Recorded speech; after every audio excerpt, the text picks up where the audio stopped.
On va passer un peu à un autre sujet, qui est un peu plus l'idée de regarder jusqu'à quel point, une question qui est venue avec Richard, qu'on a travaillé avec le projet de maîtrise de Catalina, c'est répondre à ces questions-là de combien d'acquisitions éventuellement sont nécessaires en utilisant les modèles d'auteur de la canopée pour élaborer des modèles robustes. Donc, l'idée est de dire, déterminer quelle combinaison, est-ce que ça prend 2 acquisitions, 3 acquisitions, et les temps entre les acquisitions pour évaluer un peu la performance des attributs dendrométriques d'intérêt. Autre que ça, on a regardé également l'idée de voir aussi cet aspect temporel. Donc, évidemment, ces colloques-là, ils montrent vraiment l'intérêt de comment on rend de plus en plus opérationnel l'extraction des données. Nous, on s'est basé surtout des données ALS, non aéroportées. On sait que la question de déterminer l'intervalle d'acquisition est pertinente. Il y a d'autres questions également, la densité des points, etc., le moment, hors feuille, feuille, etc. On sait que la littérature présente qu'en général, les peu de modèles qui sont disponibles font en sorte que les acquisitions rapprochées semblent bien représentées ou semblent permettre de construire des modèles assez robustes. Nous, on a la chance d'avoir à la forêt d'enseignement de recherche sur le lac du Parquet, donc c'est un territoire protégé dans le sens de la loi, dans lequel on peut faire de l'expérimentation. Et à cause que dans ce territoire-là, on pouvait avoir suffisamment de vols LIDAR sur une longue période de temps, environ une vingtaine d'années, et 21 ans pour être précis. Et l'idée, c'est justement travailler à identifier comment ces modèles-là pouvaient nous permettre de construire des modèles spatiaux et temporels. Donc, les objectifs de Caroline étaient 3 objectifs, je dirais, principaux. Le principal objectif était de voir justement quelle combinaison ALS pourrait améliorer la prédiction des attributs forestiers. Et ça, on l'a fait en sachant qu'on avait suffisamment d'évidence que les modèles ne performent pas pareil si on est en peuplement mixte, feuillu ou résineux. Ça, c'est le premier élément. Dès là, regardez aussi, il y a passablement d'évidence comme de quoi les modèles faits avec LIDAR sont généralement produits à l'échelle locale, donc dans des conditions spécifiques. Et lorsqu'il vient le temps de les extrapoler, ça génère beaucoup de difficultés. Donc, on voulait répondre à ces questions-là. Est-ce qu'on peut élaborer un modèle à un endroit avec une caractéristique de la végétation et les transposer dans une autre type de végétation dans le même territoire? Et regardez ça. Donc, elle a profité justement d'une espèce de la composition et un peu des caractéristiques de la végétation dans la forêt d'enseignement recherche du Parquet. Et l'autre question que ça a imposé pour Carolina, c'est de voir quel type de modèle qui permettent de regarder ces attributs dendrométriques répondent les mieux, c'est-à-dire la régression linéaire étant une méthode paramétrique qui permet, entre autres, de comprendre bien l'intérêt de chacune des variables dans la réponse du modèle, et aussi des méthodes non paramétriques comme Random Forest. Plusieurs de nos travaux, Random Forest performe passablement bien, donc on voulait tester un peu la contribution de chacun. Donc, suivant. Donc, je vais vous parler justement de notre forêt d'enseignement et de recherche lac du Parquet. Pour à titre d'exemple, je suis le directeur de cette forêt d'enseignement de recherche. Et ce que vous voyez dans la section au centre, c'est le territoire, dont la partie aménagée. C'est environ 100 km² de territoire, donc composé ici par 2 feux qui ont dominé un peu les structures de la végétation. Donc, vous voyez ici un feu de 1760, puis un feu de 1923. Et donc, évidemment, la végétation change. Donc, dans 1760, on a une succession un peu plus, donc 300 cohortes, donc un peu plus avancée en tonnes d'âge, qui est dominée essentiellement par des espèces de films de succession, comme notamment le sapin baumier et l'épinette noire, un peu d'épinette blanche. Et dans notre secteur, dans 1923, c'est le dernier feu qu'on a eu sur ce territoire-là, sont des espèces plus de début de succession. Donc, la présence des pains gris, les papiers flottants, le bouleau blanc dominent dans ce territoire-là. Et également, ce territoire-là possède une historique de 300 ans de feu, donc c'est pour ça que c'est un territoire d'intérêt et qui se trouve plus dans la zone de conservation de la forêt de lac du Parquet. Donc, dans ce secteur-là, on va y revenir tout à l'heure, contrasté, on va pouvoir tester l'aspect temporel. Donc, qu'est-ce qu'on avait comme des données de base pour Carolina? C'était plein de données d'inventaire, environ 600 parcelles, en fait un peu plus, qui sont utilisées pour l'inventaire généralement pour les territoires. Ces parcelles-là ont été en fait séparées par type de couvert, feuillus, mixte, retenus, basées surtout sur les données de diamètre converties en surface terrienne. Chacune de ces parcelles-là, on avait l'auteur des arbres dominants et le diamètre de tous les arbres. Et à partir de ces données de terrain, on a construit, basé sur des équations qui sont disponibles, des fonctions des volumes et des surfaces terriennes. Pour les territoires en question, je disais que c'est un territoire d'intérêt. Les données sont là. Si jamais vous êtes intéressé à explorer d'autres avenues avec ça, on a des données ALS 2003, 2007, 2017 et la dernière 2023, avec une densité moyenne des points de retour entre 3 et 15, dépendamment de l'année de l'acquisition.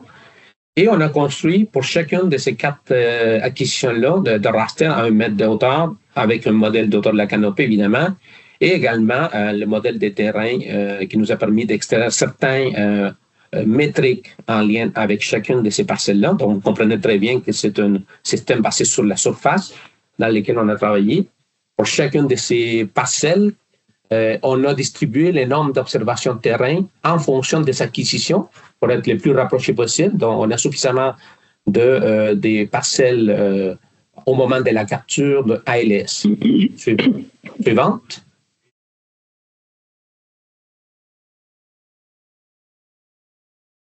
Donc, ici, vous avez juste un aperçu rapide un peu des modèles qu'on a utilisés. Le point d'intérêt ici, c'est que les modèles ont été revisités, à savoir occuper la même position dans le raster. Ça, c'est important. Une autre chose que Carolina a réalisé également, il a utilisé des points d'intérêt pour observer si des installations permanentes, notamment des bâtiments présents sur le territoire, il y avait une hauteur cohérente parmi toutes les acquisitions réalisées. Et ça pour les 4 acquisitions. Évidemment, les parcelles qu'elle a entraînées, c'est des parcelles de forêt matures, dont les modèles répondent essentiellement à ce type de forêt, mais pas nécessairement que à ce type de forêt. Suivante. Donc, je laisse la parole à Carolina qui va vous expliquer plus en détail un peu sa méthodologie et ses résultats. À toi, Carolina. OK. Bonjour. Bonjour à tous. Je vais maintenant vous présenter la modélisation que nous avons réalisée. Les variables d'intérêt ou à prédire que nous avons c'est l'auteur de l'oreille, la surface terrienne et le volume marchand. Comme Osvaldo a dit, nous avons réalisé l'analyse temporale. Nous avons stratifié le modèle par type de couvert et avec les combinations LIDAR, nous avons réalisé des paires, triplettes et toutes les années combinées. Et pour l'analyse temporelle, nous avons ajusté 66 modèles.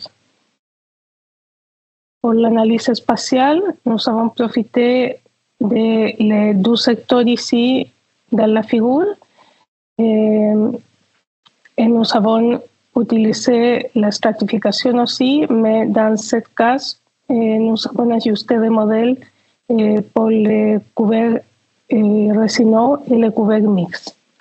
Et nous avons utilisé toutes les données, toutes les acquisitions LIDAR pour ajuster les modèles parce que nous avons plus de données. Pour l'analyse spatiale, nous avons ajusté 8 modèles. Les méthodes non paramétriques que nous avons utilisées, c'est le random forest. Et pour les paramétriques, la régression linéaire multiple. Et nous avons réalisé la sélection de variables en chaque modèle. et la validation croisée aussi. Et pour l'évaluation de la performance, nous avons utilisé les coefficients de corrélation, les root mean square error et les mean error. Ici, je vais montrer les résultats de l'analyse temporelle pour l'auteur de l'oreille. On peut voir que pour les random forest, c'est la couleur vert et les linear regression, c'est la couleur orange.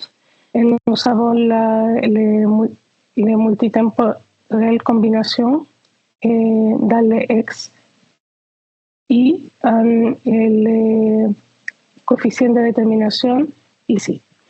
Nous pouvons voir que pour le résineux, nous avons des résultats supérieurs à 60% pour le coefficient de détermination,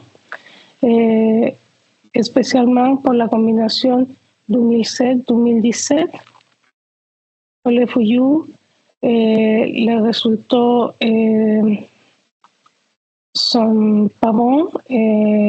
Pour la régression linéaire, nous avons quelques modèles qui ne marchent pas.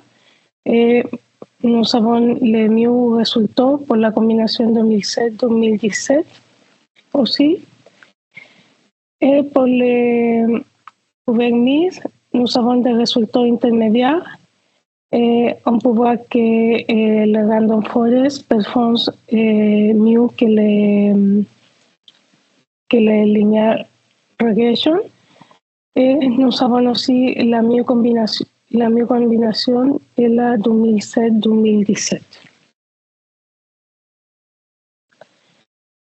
L'importance des variables pour les random forest, on peut voir que pour les résineux, les variables les plus importantes sont les percentiles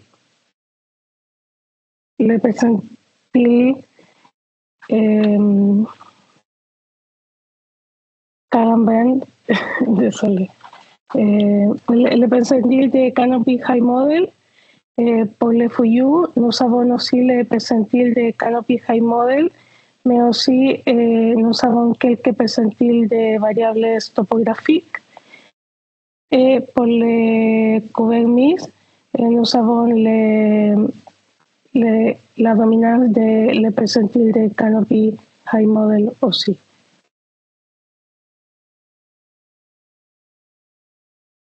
Ici, je vais montrer la meilleure combinaison multitemporale pour les trois variables d'intérêt et pour les différents types de couverture. Nous avons vu que pour le taux de l'oreille, la meilleure combinaison pour les trois types de couverts, c'est le 2007-2017. Et ici, on peut voir les coefficients de détermination et les biais. Et pour la surface terrière, nous observons que nous avons des combinations plus proches et les coefficients de détermination sont plus bas que pour l'auteur de l'oreille.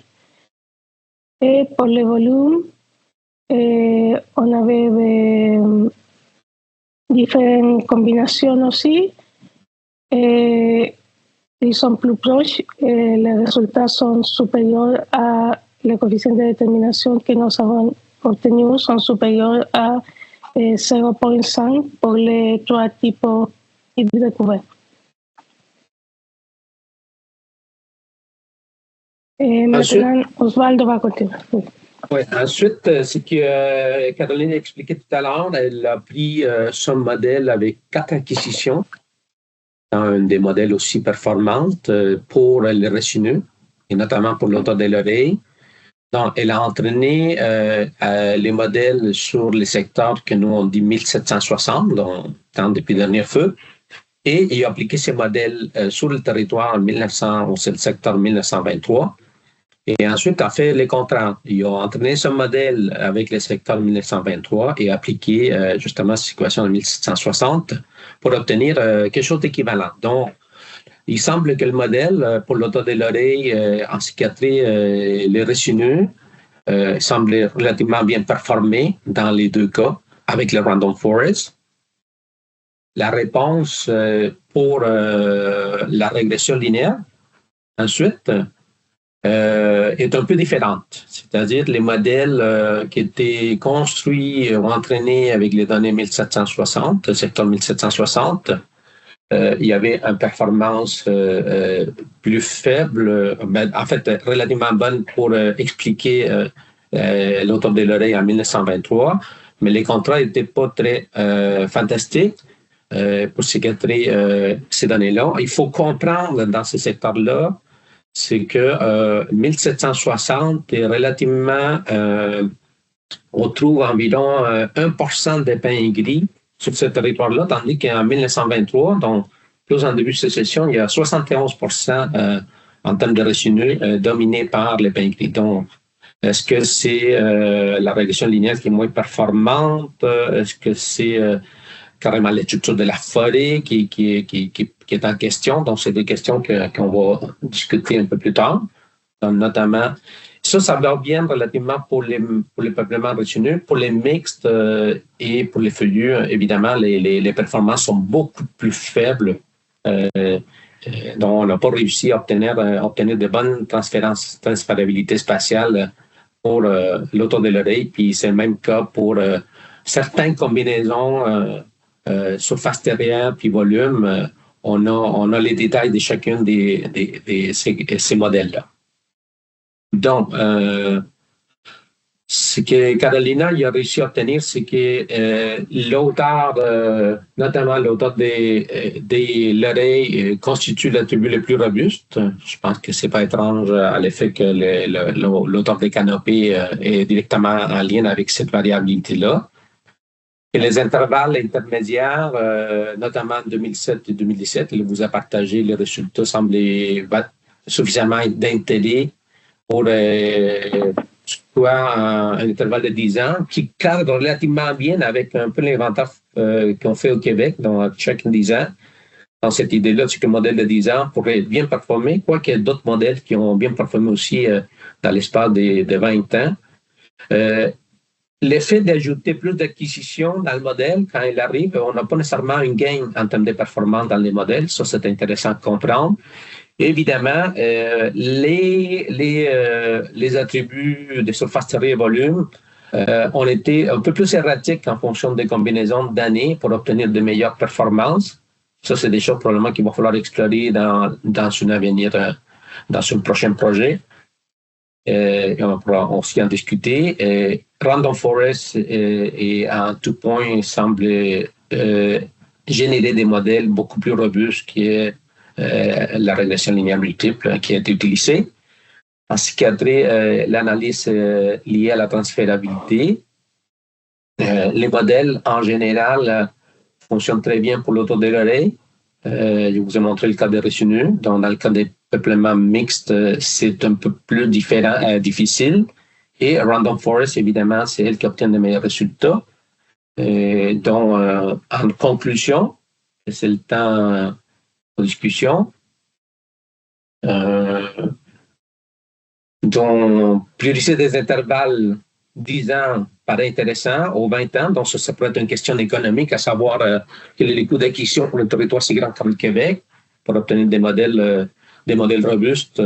Peut-être on pourrait réfléchir à l'idée de ces survols-là. C'est ça l'idée, c'est ça l'intérêt de ces projets de recherche, de montrer quels sont les avantages et déterminer clairement pour la composition, donc pour tout un gradient de la forêt mixte dans notre cas de figure. Les modèles sont en général prédisent mieux, les performances de chacun des attributs fonctionnent beaucoup mieux pour le retenu mixte, ensuite des feuillus. L'auteur de l'oreille était explicite dans ce que Caroline a montré tout à l'heure. Random Forest obtiennent dans toutes les combinaisons, il y avait 60 modèles plus 8 modèles, donc 66 plus 8, donc ça fait Random Forest en général performer davantage, quoiqu'il y ait quelques combinaisons pour la régression linéaire était comparable. Et plus d'efforts, je pense que le prochain exercice, il va falloir regarder est-ce que ça nous prend d'autres métriques, mais nous, on a utilisé on a fait une revue de littérature, donc Caroline a fait une revue de littérature pour identifier les métriques les plus utilisées pour les variables d'intérêt. Et il y en avait beaucoup qui étaient liés à la structure, dont beaucoup en lien avec l'espacement, ce qu'on pourrait considérer comme d'arbres, ou oui, beaucoup en lien avec les percentiles de l'auteur.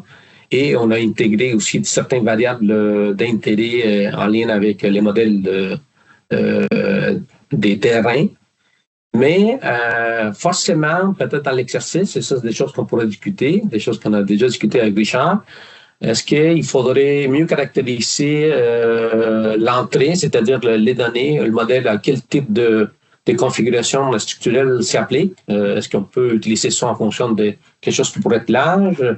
Est-ce qu'on pourrait séparer les modèles en fonction de la productivité? Ici, la productivité n'est pas intégrée, quoi qu'il plus ou moins est intégrée dans la performance de la végétation qu'on trouve. Donc, c'est toutes des pistes qu'il faudrait regarder. Et il y a d'autres projets dans lesquels on était beaucoup la composition en naissance feuillue, avec un gradient de plus en moins de la présence de feuillus dans les modèles. C'est des pistes qui pourraient être, en tout cas, testées.